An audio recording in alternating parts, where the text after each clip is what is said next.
Now up, we have distinguished author and photographer, Andrew Feiler. Andrew is a fifth-generation Georgian. Having grown up Jewish in Savannah, has been shaped by the rich complexities of the American South. His work has been featured in the Wall Street Journal, Smithsonian, Architect, Preservation, The Forward, as well as on CBS This Morning and NPR.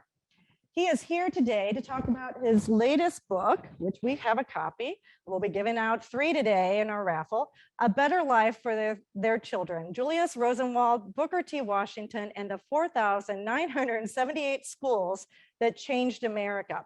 This work is the first documentation of the program created by Tuskegee Institute Principal Booker T. Washington and Sears, Roebuck and Company President Julius Rosenwald. From 1912 to 1937, the two men collaborated and built schools for African-American children across 15 southern and bordered states. Central to this story is its architectural narrative, a progressive era architecture in service to education, and the pivotal role of Robert Robinson Taylor, the first accredited African-American architect. After Andrew's presentation, he will be joined by Scott Rapp for Q&A. So please have your questions ready and put them in the Q&A feature. All right, Andrew, you can take it away.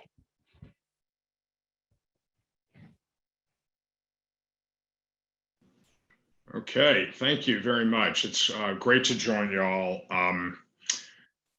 The Rosenwald Schools program is one of the most transformative developments of the first half of the 20th century in America. It profoundly reshapes the African-American experience. It profoundly reshapes the American experience. And yet it remains hidden history, and its scope and sweep are largely unknown. This is an incredibly important Southern story. It's also an incredibly important Illinois story, as you'll hear as we get into this in greater detail. And it is also an important story of racial justice.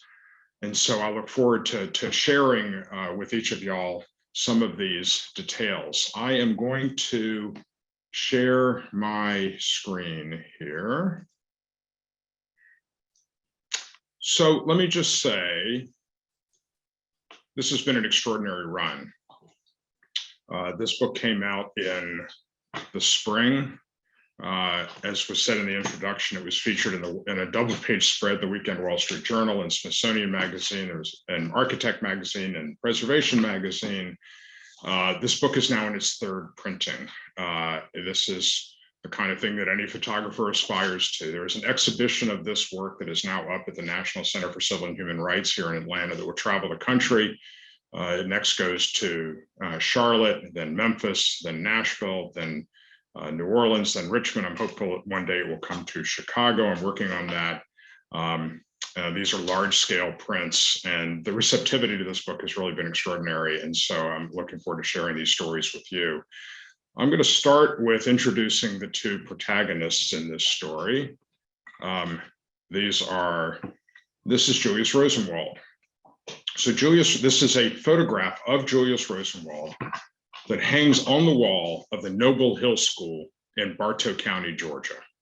Now, Julius Rosenwald was born to Jewish immigrants who had fled religious persecution in Germany, and he grows up in Springfield, Illinois, across the street from Abraham Lincoln's home. In downtown Springfield, as most of y'all know, there is a 4-square block National Historic Site, the Lincoln Home National Historic Site. Directly across the street from the home is the home that Julius Rosenwald grew up in. And Peter Ascoli, who is Julius Rosenwald's principal biographer, who lives in Chicago, I met with him in Chicago. He told me this wonderful story that he went down when he was researching this book and met with the superintendent of the Park Service, the park site there. And he says to him, "Do you know where Julius Rosenwald's birth home was?" And the superintendent says to him, "You're sitting in it." There's actually now a plaque that's actually in front of that building.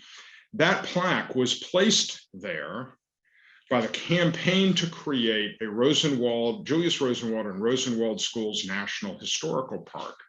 I serve on the advisory council of that initiative, and the federal legislation enabling this, requiring that the Secretary of the Interior study the viability of this national historical site passed in December of 2020 and was signed by the president.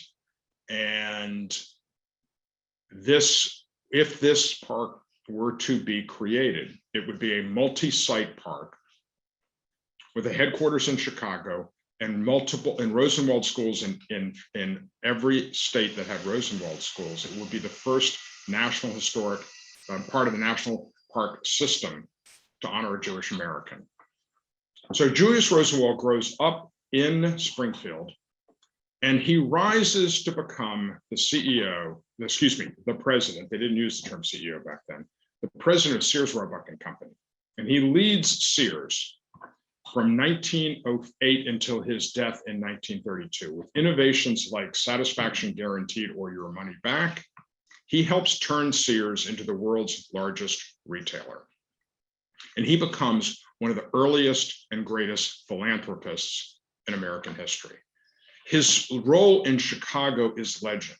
He profoundly reshapes the University of Chicago with his contributions. He is the founder of the Museum of Science and Industry. He helps found the Jewish United Fund, which is the combined Jewish philanthropies of Chicago. But his principal cause is what later becomes known as civil rights. And his first foray into civil rights-oriented philanthropy comes in 1910, when the leaders of the YMCA in Chicago come to him and ask him if he will contribute to a YMCA for African Americans. And he stuns them with two statements. Number one, he says that he will contribute, a YMCA back then costs about $100,000 to build. He would contribute $25,000 if the rest of the community, black and white, would contribute the $75,000 balance. And then he adds, and he will do this in any city in America that will provide that match. This program builds the Wabash Avenue YMCA. It still exists in Chicago, and 23 other YMCAs, including the Butler Street Y here in Atlanta, which has its own storied history in civil rights. So the expansive nature of his civil rights transformation is with his partnership with Booker T. Washington. So Booker T. Washington, this is a portrait of Booker T. Washington that hangs in the president's home at what is now Tuskegee University. Booker T. Washington is born into slavery in Virginia. He attends Hampton College. He becomes an educator, and he is the founding principal of the historically Black college in Alabama, then known as Tuskegee Institute.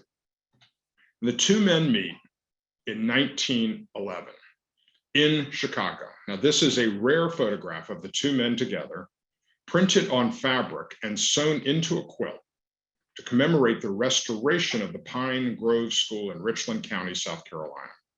And at the rededication of that restored schoolhouse, former students, former teachers, and their descendants were invited to sign the quilt. And this quilt hangs in that schoolhouse today. It is the interior of this schoolhouse. It's actually on the cover of my book. And if you look in the upper left-hand corner, you will see this quilt hanging there. So these two men meet in 1911. And you have to remember that 1911 is before the Great Migration. It doesn't begin until later that decade. So 90% of African Americans live in the South. By the end of the Great Migration, at the end of the 1960s, 56% of African Americans live in the South. This is one of the largest internal migrations of people in human history. 90% of African Americans, however, in 1911 live in the South, and public schools for African Americans are mostly shacks with a fraction of the funding provided to the education of white children. Many jurisdictions do not even have public schools for African Americans. So when Booker T. Washington and Julius Rosenwald sit down together, Booker T. Washington has an agenda. He asks Julius Rosenwald if he would consider going on the board of Tuskegee. And later that year, Julius Rosenwald goes down by train to Tuskegee, and he agrees to serve on the board of Tuskegee. But the two men like each other, and they develop this friendship, and they keep talking. What can we do together? And in 1912, they create the program that becomes known as Rosenwald Schools. And they reach out to the Black communities of the South. This is a photograph of students and teachers standing in front of the Jefferson Jacob School in Eastern Kentucky in the 1920s. They reach out to the Black communities of the South and they say, if you will contribute to a school, because we want you to be a full partner in your progress, and we will count as your contribution cash, land, material, or labor. And if you will reach out to the school board, the white school board, because we want to deliberately create Black-white dialogue as a foundation for future progress. And these have to be public schools. While we welcome the school board's contribution, at a minimum, what they have to do is own, maintain, and staff the school, pay for the teachers. If you do those things, Julius Rosenwald will make a substantial contribution towards school construction. Now think about this. The Black community has to participate. This is one of the earliest examples of challenge grants in American history and in philanthropic history. The white school board has to agree to participate. This is one of the earliest examples of public-private partnership in American history and in philanthropic history. And from 1912, when the Lochapoka community in Lee County, Alabama, is the first to raise the challenge grant to fund the very first Rosenwald School, from 1912 until 1937, when Franklin Roosevelt presides over the dedication of the Eleanor Roosevelt School in Meriwether County, Georgia. That's Warm Springs. This program builds 4,978 schools across 15 southern and border states, and the result is transformative. Now, I'm going to talk about that in a second, the transformative nature of this program in a second. But first, let me tell you this incredible story about the Eleanor Roosevelt School. In 1929, Franklin Roosevelt is visiting Warm Springs, Georgia. He sees the first Rosenwald School built in Meriwether County, and he calls up the Rosenwald Fund and says, I want another Rosenwald School in Meriwether County. Well, the recession has hit. The school board is stressed to provide its contribution. The Black community is unable to provide its contribution. And so the idea wanes. In 1937, he calls up the Rosenwald Schools program, which begins in 1912, essentially ends in 1932. 4,977 schools are built in that 20 years. In 1937, this is 5 years later, Rosenwald calls up the head of the Rosenwald Fund, Roosevelt calls up the head of the Rosenwald Fund and says, I'm ready for my school. And Edwin Embry, who's head of the program, says, well, Mr. President, the program ended 5 years ago, but for you, we'll do another school. The Rosenwald Fund puts up its monies, the school board puts up its monies, the Black community has put up its funds, the WPA contributes, and the head of the WPA comes into the Oval Office to update President Roosevelt on the status of the school, and he reports to the president that they are $1,000 short. And in the Oval Office, President Roosevelt writes a $1,000 check that closes the gap and makes the school possible. I'm going to add, for the benefit of this group, I did my process is to read and shoot, and to shoot and read, and the reading informs the shooting informs the reading. I read almost, I think, 40 books in the course of doing this project. Dozens and dozens of white papers and articles, but a particular value were the nomination forms for the National Register of Historic Places. My wife and I actually restored an old industrial building that I'm sitting in now, and got it listed on the National Register. And so I was aware, having written a National Register nomination form, I know how much information is in those forms and how valuable they are. There are 100 Rosenwald schools listed on the National Register of Historic Places. I read 50 of those nomination forms, and this detail that I just shared with you about the writing of this check by President Roosevelt in the Oval Office is in the National Register nomination form. So they're incredible historic resources.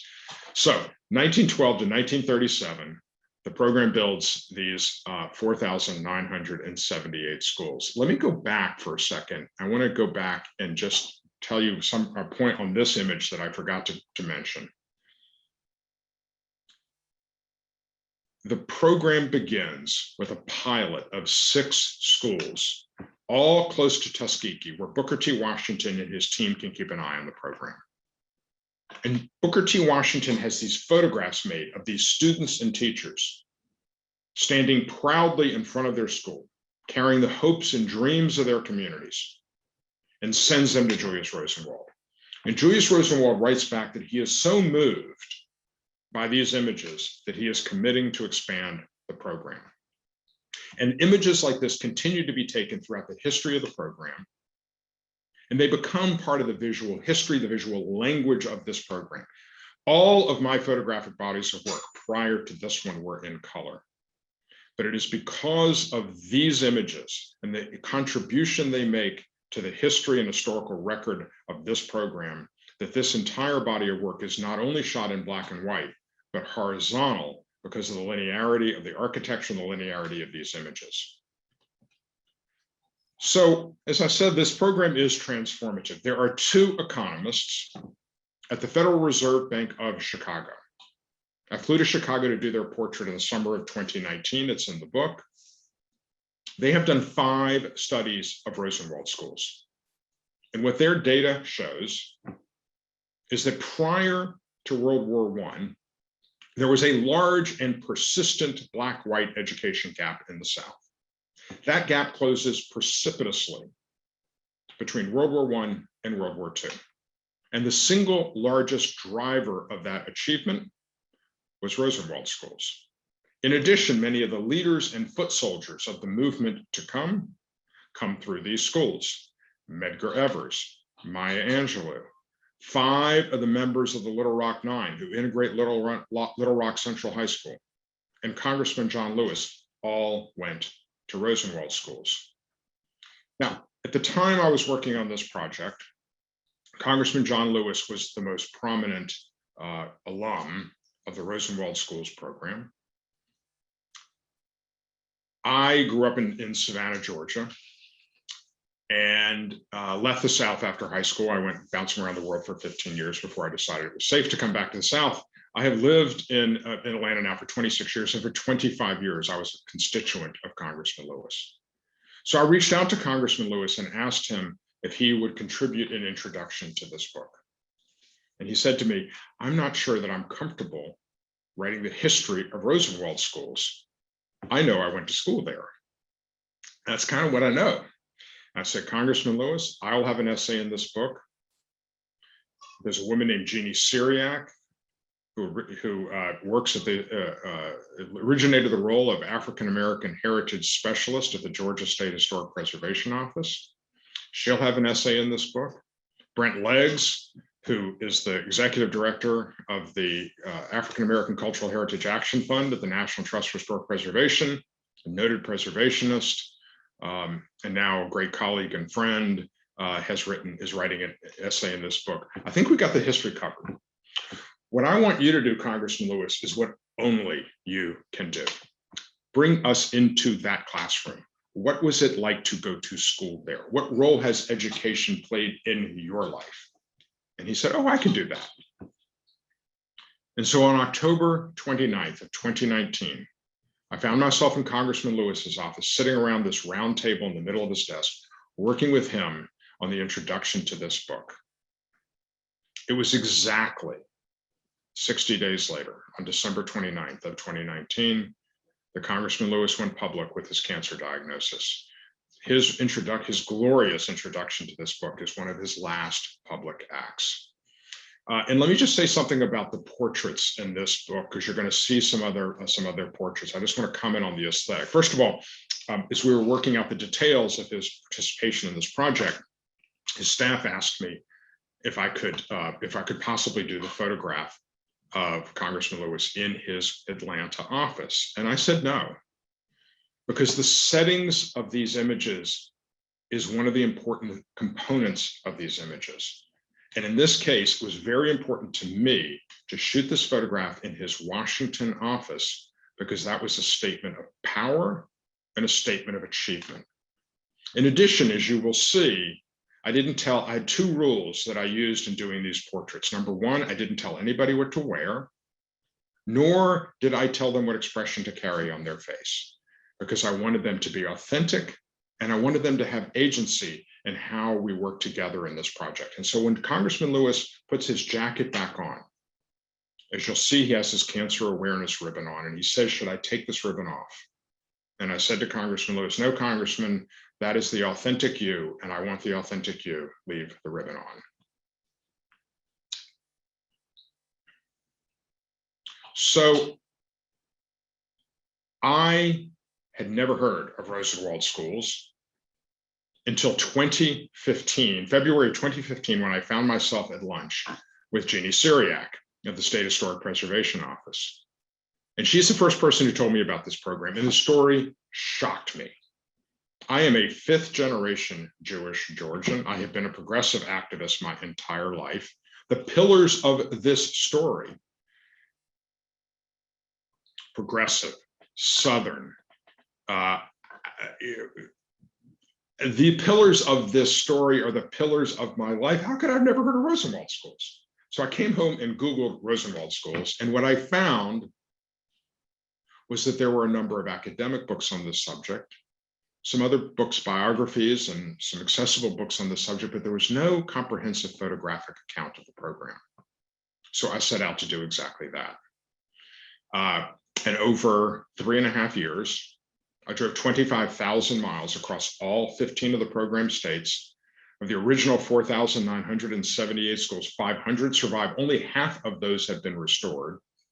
I shot 105 schools, and that the result is this project. This is the Emory School in Hale County, Alabama, likely the oldest surviving Rosenwald school, and one of the rare examples of a school built from one of the original sets of plans created by a group of architects at Tuskegee, led by Robert Robinson Taylor.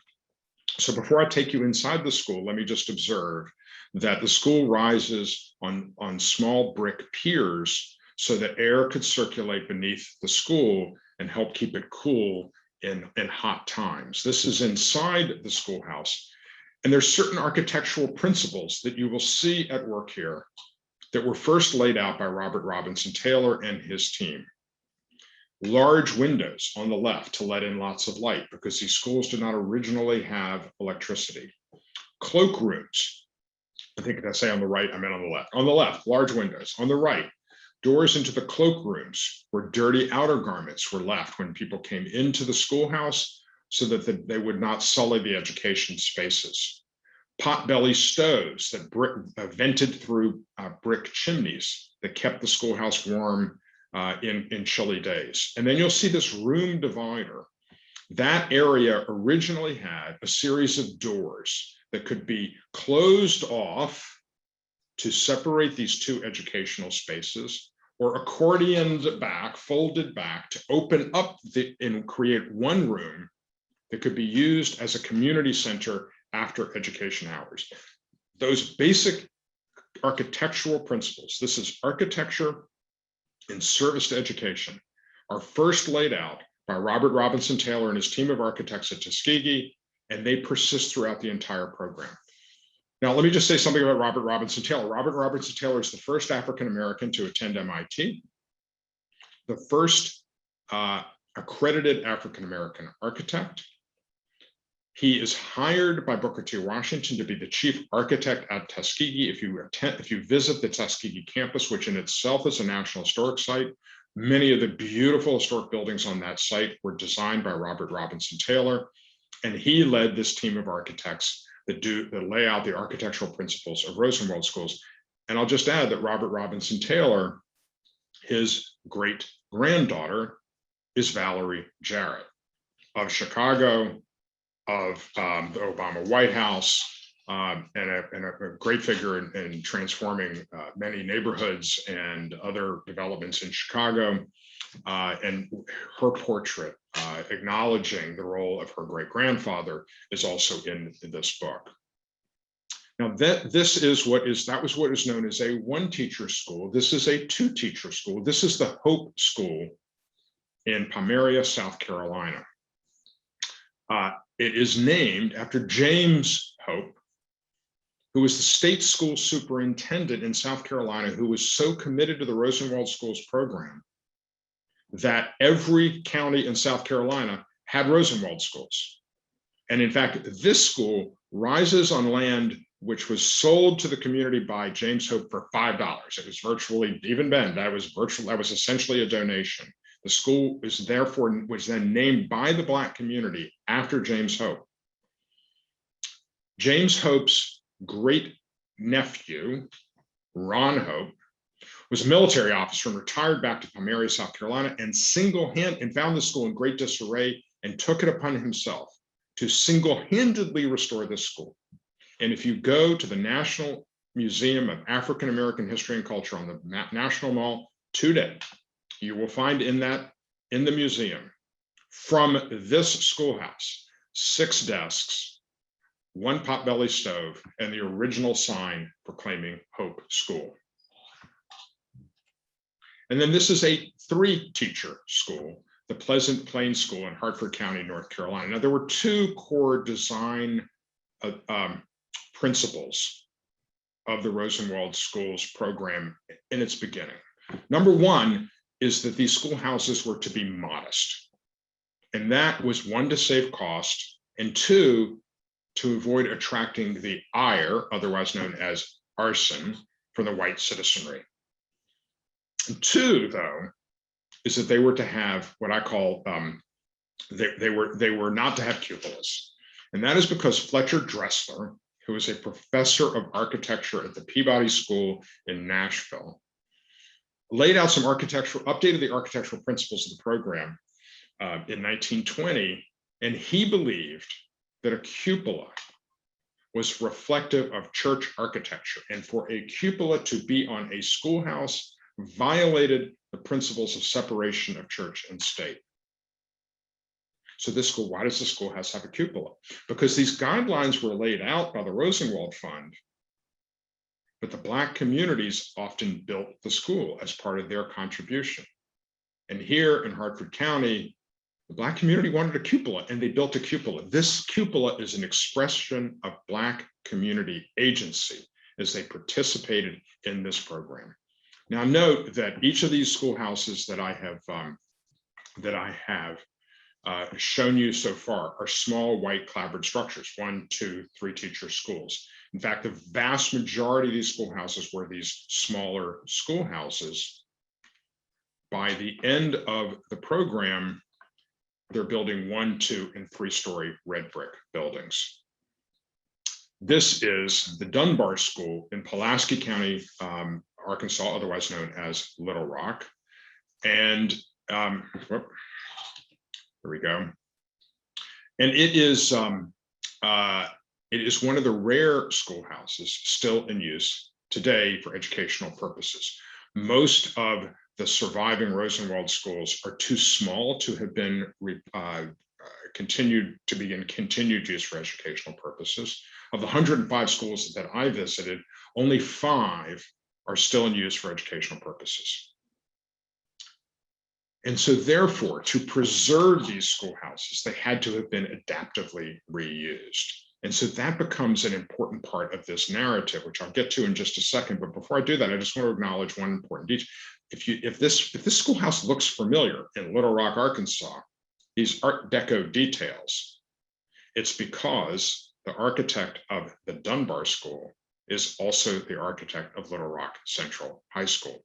And it was graduates from this school who then, it is now a magnet middle school. Back then, it was both a junior high school, a high school, and a junior college. It was graduates of the middle school program at Dunbar that were some of the members of the Little Rock Nine. So, I knew that this was an extraordinary program. But how do you tell this program? How do you tell this story visually? It took a while to figure that out. The exhibition of my first work was traveling the country at the time. It was, and one of the places that it went to was the International Civil Rights Museum in Greensboro, North Carolina. That's in the old Woolworths, where the lunch counter sit-in movement begins on February 1st, 1960. And so what I did is I would research Rosenwald schools and I would lay them out by GPS coordinates. And I loaded up my exhibition in the back of my wife's SUV and I drove to Greensboro, North Carolina, going back roads with these Rosenwald schools lined up. And I would shoot all the way up, hang the exhibition, open the exhibition, shoot all the way back. A couple of months later, go back to take the exhibition down and play this all over again. And I started with exterior images. And I quickly realized, while this architectural narrative that we're talking about is fascinating, it was incomplete. That with only 500 of these schools left and only half of those restored, there's an adaptive reuse and a historic preservation challenge that I wanted to tell. And it was in the process of telling that story. And suddenly I now need to get inside these schools, and to get inside, suddenly I need permission. And in order to do that, I got to talk to people. And that's when I met this extraordinary array of individuals who are former students, former teachers, civic leaders, preservationists, and their stories become the emotional heart of this narrative. But let me share with you some of the adaptive reuse components, aspects of this story. These are the Pleasant Hill quilters in Cass County, Texas. 3 of these, of the women in this image attended Rosenwald schools. 3 had parents who attended Rosenwald schools. And LaJoyce Flanagan, who is in the front center of this image, was a teacher in this Rosenwald school. When they came together as quilters and as friends in this community, the Rosenwald school was not restored. And they started to quilt and to sell quilts to raise the money to restore the Pleasant Hill Rosenwald School, which they successfully did and turned it into the community center that it is today. And the women gather in this school on most Mondays to quilt. This is the Lincoln School in Bledsoe County, Tennessee, another example of a Rosenwald school that has been turned into a community center. But this school also has this extraordinary, beautiful, unique feature, which is these pressed tin walls on every wall in the school and the pressed tin ceilings. This is another example of African American community agency, African American community pride in their schoolhouse. Some of these have been turned into churches because in many cases it was churches that raised the money. So many of these schools are built next to churches. In this case, the Denby School in Virginia was, after it closed, it was turned into a church. And then the church was very successful and they added on to the schoolhouse. Some of them have been turned into museums. This is the Warfield School in Montgomery County, Tennessee, which has been, they've added on to this in this really, really tasteful restoration and expansion to turn it into a community center. In this one room, one of the two schoolhouse rooms has been turned into this museum with this portrait of Abraham Lincoln on the wall. And you see these windows, which were these 9/9 pane windows, reflected here on the wall. It's a core architectural feature of the Rosenwald Schools program. But many of these schools remain unrestored. This is the Hannah School in Newberry County, South Carolina. It stands across the road from the Hannah AME Church, from which it gets its name. This graveyard has grown up around the school. And in a detail that comes under the category of you cannot make this stuff up, the school rises on Deadfall Road. But you see the school is completely distressed, in great disarray. And these structures, these historic structures, are the locus of history and memory in their community. And it is so essential that we preserve these historic structures. And yet many of them are at great risk of collapse. And indeed, there were twice in the course, more than twice, several times in the course of this program, I found schools that had collapsed so recently that they were surrounded by either emergency fencing, or in this case of the W.E.B. Du Bois School in Wake County, North Carolina. It turns out I arrived looking for the school. It turns out that it had been demolished 1 week before I got there because it had been declared unsafe. And you see this Coke machine rising from the rubble. This is what happens when we don't make the effort to preserve our historic resources. But as I said, it is people that are the emotional heart of this story. And one of my favorite images in the entire book is this portrait of Frank and Charles Brinkley. You see the portrait of Julius Rosenwald that hangs above the doorway. This is the K. Rose School in Sumter County, Tennessee. That photograph of Julius Rosenwald has hung above that doorway since this schoolhouse opened in 1923. Brothers Frank and Charles Brinkley both attended the school. They both went on to college. They both went to graduate school. Charles becomes a high school math and science teacher. Frank becomes on the left, becomes a high school math and science teacher. Charles becomes a middle school principal. They have 4 sisters, all of whom attended this school, all of whom went to college. Those 6 siblings have 10 children. All 10 children went to college. That legacy may not have happened without this schoolhouse. That's illustrative of the scope and sweep of this program. This is the Bay Spring School in Forest County, Mississippi, where Hattiesburg is located. This is an area called Kelly Settlement. And this schoolhouse is connected to the family of Vernon Damer Sr. And Vernon Damer's grandfather, donated the 2 acres for this schoolhouse. And he built in a reversionary clause so that when the schoolhouse closed, it reverted in 1958, it reverted to Vernon Damer. Now, Vernon Damer had been a student in the Bay Spring School, but when he took it over in 1958, Vernon Damer, who was the head of the NAACP in Hattiesburg, turned the schoolhouse into a locus of civil rights activism. SNCC met here, the NAACP met here. And when Vernon Damer drove people into Hattiesburg to attempt to register to vote, he would have them park behind the schoolhouse so that they could not be identified by their vehicles and harassed. This activity, one more thing. And then Vernon Damer's son, Dennis, who has now restored the schoolhouse and turned it back into this community center of the civil rights era, told me this incredible story that on July 4th of 1964, when Dennis was 11 years old, this is Freedom Summer, the Damer family hosted a picnic for the voter registration volunteers, black and white. And Dennis told me when we were spent an afternoon in this schoolhouse, that it was the first time he had seen blacks and whites socialize together. But all of this effort attracted the ire of the KKK.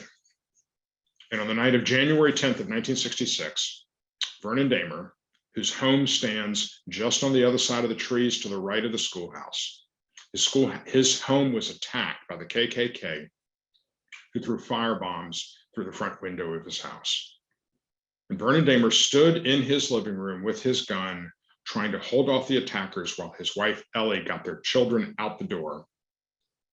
And Vernon Damer died as a result of his injuries from that attack. This is Vernon Damer's widow, Ellie Damer. who lives in a new home built on that site of that murder. There's an historic marker that stands tribute in her front yard. She attended a different Rosenwald school in Mississippi.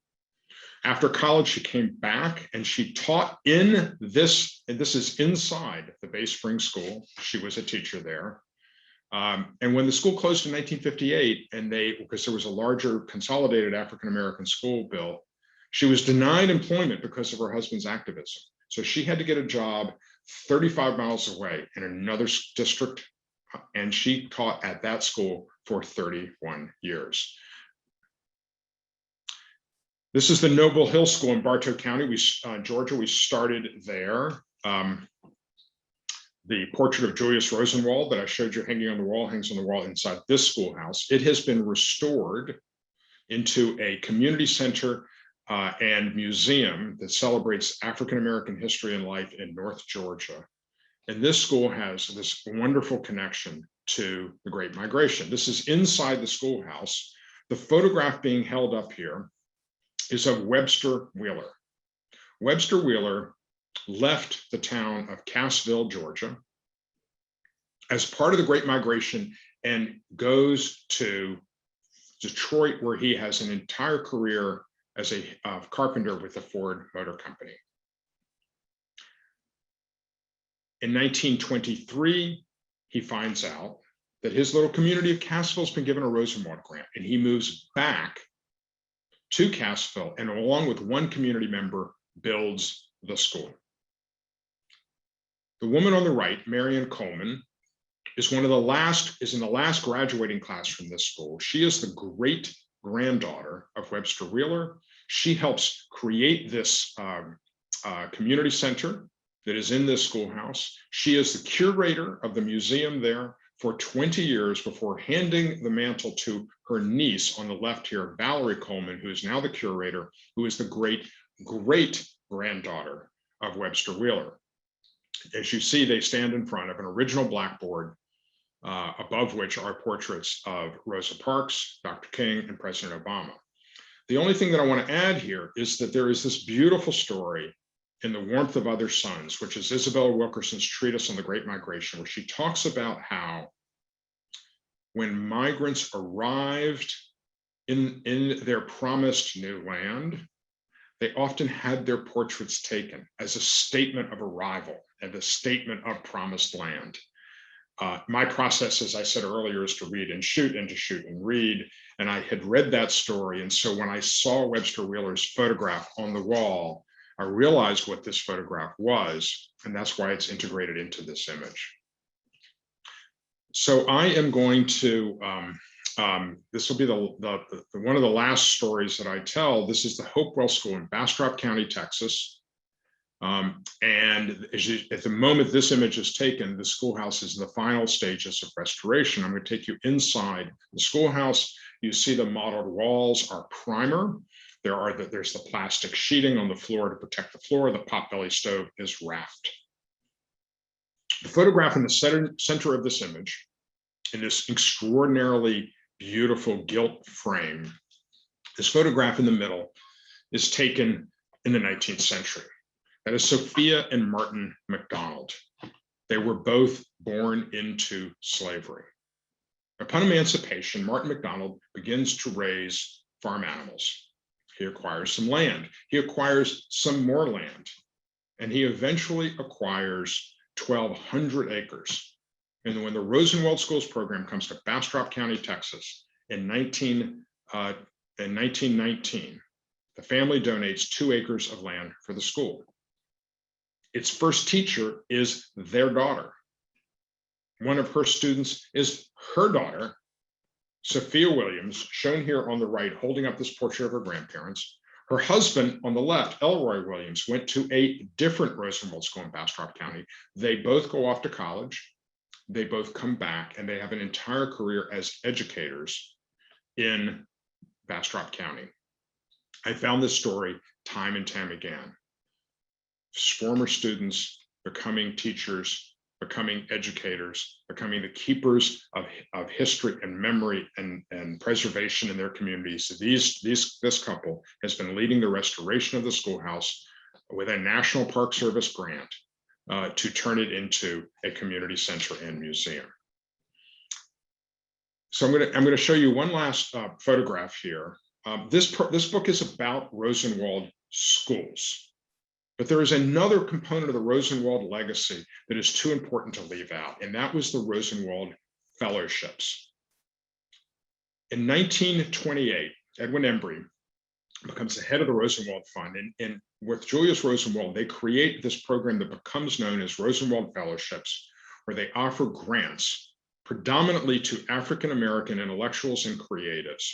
There are about 500, there's more than 575 of these grants given out between 1928 and 1948, and they are the largest source of philanthropic funding to African-American intellectuals and creatives in the 20th century. It is a veritable who's who of African-American history and culture. Jacob Lawrence, Marian Anderson, Langston Hughes.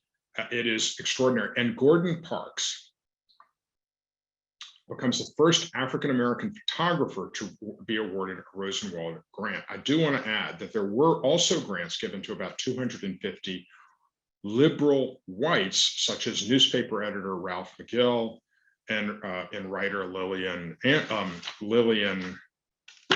Smith. But the impact on the African-American community is sweeping. And so I knew that Gordon Parks had been given a Rosenwald grant. He's the first photographer to be given a Rosenwald grant. And Gordon Parks was very instrumental in my own work, because it was through Gordon Parks that I learned how to bring my values into my art.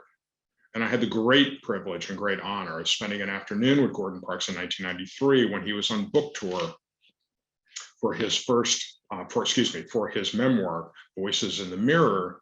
And it turns out that here we are in Atlanta, Georgia, and his daughter, Leslie Parks Bailey, is a friend, is in a yoga class with my wife, and they become very dear friends. And so I reached out to Leslie and I told her that I wanted to do this portrait of her holding a photograph by her dad as a way to bring her father's story into this telling. She was very happy to oblige. She put me in touch with the Gordon Parks Foundation, where she serves on the board, and they immediately emailed me this image and said, how about this? This self-portrait was part of Gordon Parks's application for his Rosenwald grant. I said, I think that will work. And so we did this portrait early on a Sunday morning, and I had to think about, how do you tell the story? Well, one of Gordon Parks's seminal photo essays in Life magazine, he becomes the first African-American photographer in Life magazine, was a photo illustration of Ralph Ellison's Invisible Man, with the invisible man coming out of a manhole cover. And so I placed Leslie on this manhole, holding this portrait of her dad as a way of telling this story. So I'm going to just close with some observations related to the title of this work. First, let me tell you where the title came from. One of the rare remaining schools that is still in use for educational purposes is in St. Landry Parish, Louisiana. And I'd been to the schoolhouse and I didn't like the photograph, and I had to go back to Louisiana. And I decided, for various reasons, it was going to work very early in the morning. But this is one of the rare schoolhouses, Rosenwald schools, that is still in active educational use. So I didn't want to show up in front of this active elementary school taking pictures at dawn without telling somebody I was coming. So I called the principal, and she agreed that it was fine. And anyway, I took my photograph and I went in afterwards to introduce myself. And it turns out this woman knew a lot about the Rosenwald Schools program. And this was a school where 70% of the money came from the African-American community. And she marveled at that, because remember, these folks are already being taxed to pay for white schools and had to dig deep to create this Black school. And she says to me, they worked and they strove and they did what they could to make a better life for their children, because in their eyes, education was liberation. And it is from that conversation and that phrase that the title of this work comes. Julius Rosenwald was looking for a better life for his children. Booker T. Washington was looking for a better life for his children. The African-American communities who had to dig deep to fund these schools and make these schools possible, they were looking for better lives for their children. They reached across divides of race, religion, and region, and they changed America fundamentally for the better. And I think that that is one of the central stories of this work. And in America, we often feel that our problems in this country are so intractable. But this story illustrates that individual actions matter, and we can change the world. John Lewis writes in his introduction to this book that each of us have a moral obligation, a mission, and a mandate, that when we see something that is not right and not just, we must find a way to get in the way. So I will end on Congressman Lewis's most fervent phrase: may we all find our paths to the making of good trouble. Thank you very much.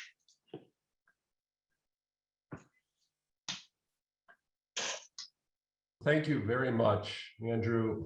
Your book is absolutely beautiful, and I've really enjoyed reading it and exploring the photographs. I think it brings together so many topics that are relevant to architects these days: social equity, community-based design, adaptive reuse, preservation, and of course, photography. Architects are avid users of photography. For many of us, photographs are the way that our buildings live forever, at least in our own minds. So you touched on a little bit of your approach to shooting the schools. In particular, the use of black and white photography and the horizontal orientation of the photographs. Can you talk a little bit more about just how you portrayed these schools? Some of them in pristine, restored condition, some, in very terrible condition. Just what was your approach? How did you approach lighting? How did you approach composition? So as I said, I started with this exterior architectural narrative, which I find these schoolhouses have an austere beauty. And whether they are restored or unrestored, they have beauty. To me, an unrestored building is just, architecture has a way of showing time, right? Architecture shows time, in part as architectural styles change over time. But architecture also shows time as the elements work their way on buildings. And so I find distressed spaces to be quite beautiful. But to me, that wasn't, and so as I shot schools that were both restored and unrestored, there is beauty there, but the story felt incomplete. And it's when I realized that the plea for preservation was going to be at the heart of this narrative. I grew up in Savannah, Georgia, at the beginning of the historic restoration movement. Lee Adler, who is from Savannah, is one of the co-founders of the National Trust for Historic Preservation. He created the revolving fund, this mechanism that is so important in historic preservation, where funds are used to restore, or you buy a building, you put easements on it to protect them, and then you sell it and put the money back in, you do it all over again. I grew up being aware of that. My parents were, my dad was a real estate developer. My parents restored a number of buildings in the historic district. Our office was in the historic district when I was growing up. And as I said, I live in a house that we restored. So I have a great respect for architecture and historic preservation. And so I knew that that was an important part of this narrative. And so, but I didn't know that the role that portraits were going to play. And very quickly, as I called, and I'll just tell you, actually, this is a really good story. I don't get to tell this story that often. This is how I did my research. Was I'd go online and courtesy of Google and Google Maps and Google Street View, I was often looking for schools that were specifically additive. And there's a particular type of schoolhouse, this one teacher schoolhouse, that I had not yet photographed. And I found one in Cairo, Tennessee. That's the one where I showed the portraits of brothers Frank and Charles Brinkley. And the photograph online that I found was while the school was in restoration. And it had a sign up with all the participants, including the architect. And I Googled the architectural firm. I found who the architect was. I called the architect. I told him what I was doing. And he said, oh, you need to talk to Frank Brinkley. And he gave me Frank Brinkley's cell phone number. So I called Frank Brinkley and he said, I'll meet you at the schoolhouse on Sunday afternoon. So that's actually how that photograph came about. And that's kind of the quirky, detailed way this research unfolded. That's really amazing. I mean, I think for us architects, we tend to minimize the appearance of people in our architectural photographs, and I think that's always a bit problematic. You know, there are genuinely good reasons we want these photographs to last for a long time, and sometimes people's clothing and things look dated, but that's what really makes breathes life into your book, is the presence of people and the stories around these beautiful photos. I'm curious, you talked a little bit about the modesty of the structures, the guideline that you don't use cupolas. I'm wondering how these buildings were received in the communities. I think in your book you also referenced that the white communities and white businesses would often contribute to the community side of the fund, and I'm just curious. There seems to be a tension there, right? My northern sort of 1960s civil rights perception of the South as a very, monolithic type of community, but it seems like there's more nuance there, right? Yes. So in the beginning of the program, so the role. So let's be clear. At the very, very beginning of the program, almost all of the money is coming from the Rosenwald Fund and the Black community.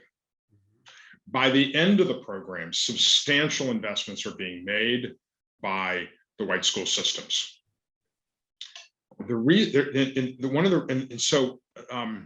What's driving that change is a couple of factors. Number one, there were some progressives who were in the state school systems and in the county school boards who were interested in an African-American education.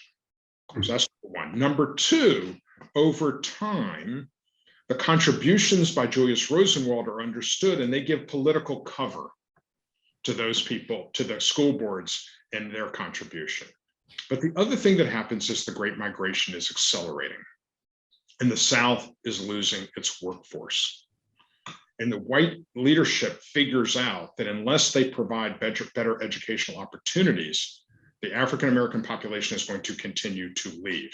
And so that by the end of the program, in fact, the vast majority of the funds have come through public sources. That is largely the result of both progressive impulse and some leaders, the air cover of the Rosenwald Fund, but this idea of the Great Migration and its political impact was enormously important. Wow, that's really fascinating. So the program really transformed over its several decades of building schools. Yes, and as one of the things I pointed out, at the early years, the schools were white clapboard structures. As over time, even the Rosenwald Fund becomes to understand how impactful and far-reaching this program is, so that by the end of the program, A, they're giving incentives for brick structures, so that they'll last. Two, they actually start to pivot. In the late 1920s, they pivot from focusing solely on the construction of new schools to focusing on educational outcomes. So they give supplemental grants for libraries in the schools, for buses, for extending the term of the school year. All of those were focused on achieving better educational outcomes. Fascinating. And I think you make the point that around 1924, the program really moves from sort of triaging the lack of public school education for Black communities in its early days to becoming sort of a leader in school design and creating new models and best practice models for the construction of schools, which were apparently rolled out across the country and built by districts without Rosenwald funds. Is that right? Correct. Yeah, this is one of the fascinating components of the school. In fact, one of the kind of quirks in the history is that the Rosenwald Fund put together a series of booklets that were reissued periodically with architectural plans. And each schoolhouse had multiple designs depending on how it was oriented on the site relative to the sun. And they had 1 teacher schools, 2 teacher schools, 3 teacher schools. I've actually been to an 11 teacher school and an 18 teacher school. Those architectural plans were made available to anybody that wanted them. And though there were 4,978 Rosenwald schools, specifically meaning that they received funding from the Rosenwald funds, those plans were used to build thousands of schools for Blacks and whites, but are not technically Rosenwald schools because they didn't receive Rosenwald funding. And I'll just add, I'm actually on the board of Public Broadcasting Atlanta, and our office building is an old school that is clearly built with Rosenwald plans, but because of where it is located in the city of Atlanta, it was a white area. That is an example of a school built with Rosenwald plans that was in fact a white school. Amazing. So, I mean, this is just an incredible impact. I can't understand why we don't know about this. Yeah. I mean, your book is really important to spreading the word. You referenced that you didn't know about it, despite your liberal and Jewish and Southern roots, until Jean Syriac told you. Yes.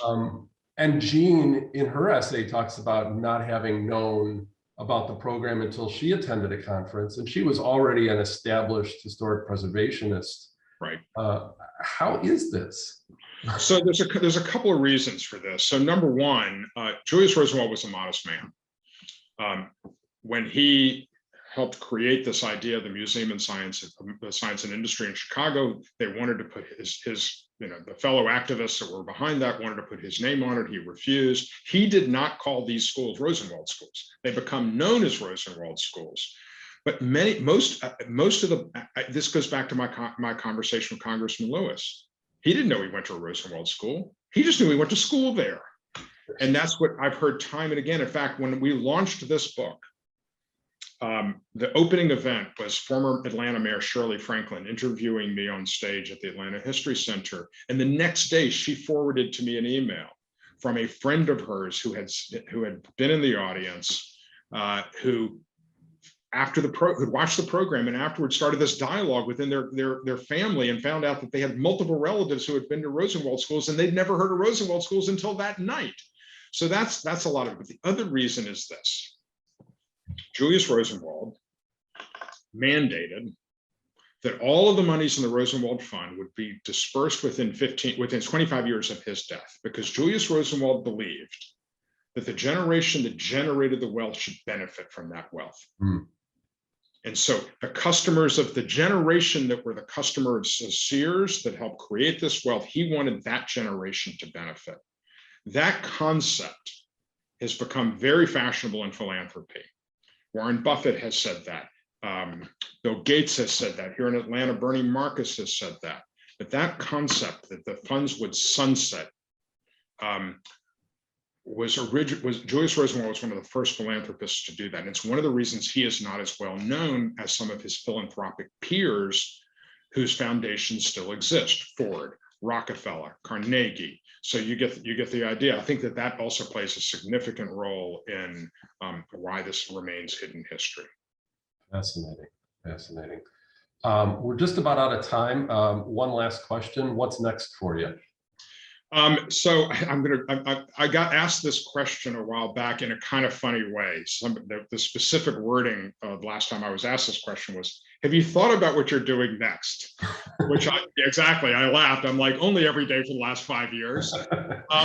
So this launch has been extraordinary, and with the museum show this exhibition will travel. It's basically booked into 2025, and the exhibition is going to travel for a decade. And even now, a few months after book launch, I have 30 speeches scheduled, and so I'm still fairly busy with launching this project. And as I said, my process is to read and shoot, and the reading is a big part of it. I have been focused on two ideas that both of which I'm actually interested in. In fact, I may shoot them simultaneously, but I'm planning on starting my research in the winter with the hopes of starting to shoot the next project in the spring, and we'll sort of see where that takes me. But folks can, my website is andrewfeiler.com. Folks can follow these developments there. You can also, the books are available at bookstores and on Amazon, but you can also buy signed and autographed copies through my website. And then you can follow the exhibitions there as they travel around the country. Well, thank you. I have dropped a link to your book in the beginning of the chat when you started, and I just dropped it in again. Great. I want to thank you very much, Andrew, and good luck on whatever your next projects are. This has been really fascinating. Great, Scott, thank you. And to all of you all at AIA Illinois, thank you for inviting me. It's been a great pleasure to be with you. Thank you. Bye-bye. Wow. Thank you, Andrew. Yeah. Thank you, Scott. Really great discussion. I mean, we could talk to you for Fantastic. hours, Andrew. Really beautiful book too. And again, we're giving away 3 today in the raffle at 5 o'clock. So make sure you're still on at 5.